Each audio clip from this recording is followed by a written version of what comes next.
صباحكم فل. النهاردة للي بيعرفوا لايبسك أنا قدام اليوجند أمت، وللناس اللي ما تعرفش إيه هي اليوجند أمت. اليوجند أمت هي الوزارة الخاصة بالأطفال والشباب.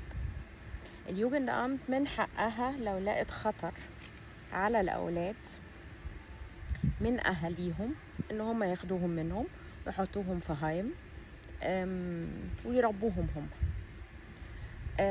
كتير من مشاكل بتحصل للعرب في ألمانيا بالتحديد، وبياخدوا منهم أولادهم، ياخدوهم لما يشوفوا إن الولد يا إما بيتعرض لعنف سواء نفسي أو فيزيكال، يعني جسدي،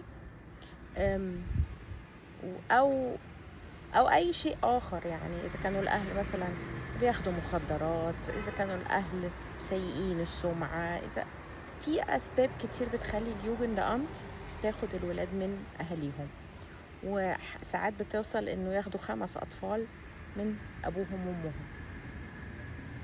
بشوف حالات كتير وبروح معاهم، طبعا بنحاول نشوف حلول.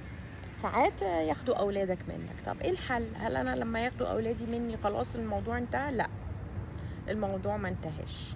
الموضوع ممكن تصلحه، وبالتالي يبقى هم طالبين شروط. ممكن يقولك روح اعمل علاج نفسي، ممكن يقولك روح خد كورسات لغة عشان تعرف تربي ولادك في التعليم، تعرف تعلمهم وتذاكر لهم.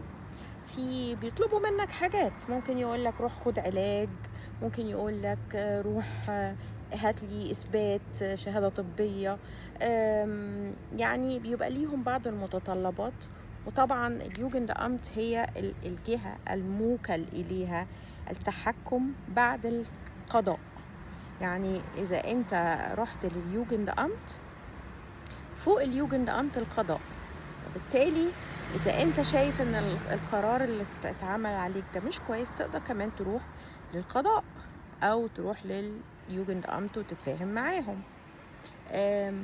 أنا شفت حالات كتير ولادهم اتاخدوا ورجعوا. يعني في أمل للناس اللي ولادهم بيتاخدوا منهم إن هم مش خلاص ابني راح بنتي راحت مش هشوفهم تاني، أو حتى هشوفهم كزيارات.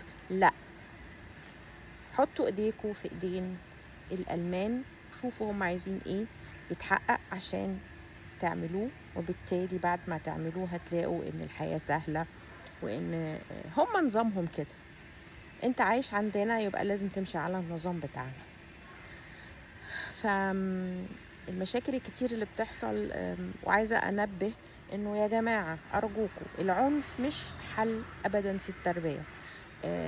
العنف قلة قدرة على التواصل الشفوي واللفظي مع أولادك. معنى كده إن أنت لو مش عارف وأنت عنيف، روح اعمل علاج نفسي، علاج عند دكتور، وقول له أنا مش عارف أتحكم في أعصابي، أنا مش بعرف أسيطر على عواطفي ومشاعري لما بتعصب، إزاي أتعامل. هيعلمك حاجات هتفيدك وهتفيد أولادك. فياريت نحط إيدينا ونشتغل علشان نوصل بولادنا لبر الأمان وما يتاخدوش مننا، ونعيش حياة هادية مستقرة بعاداتنا وتقاليدنا بس في بلادهم. صباحكم فل. رشا أمين.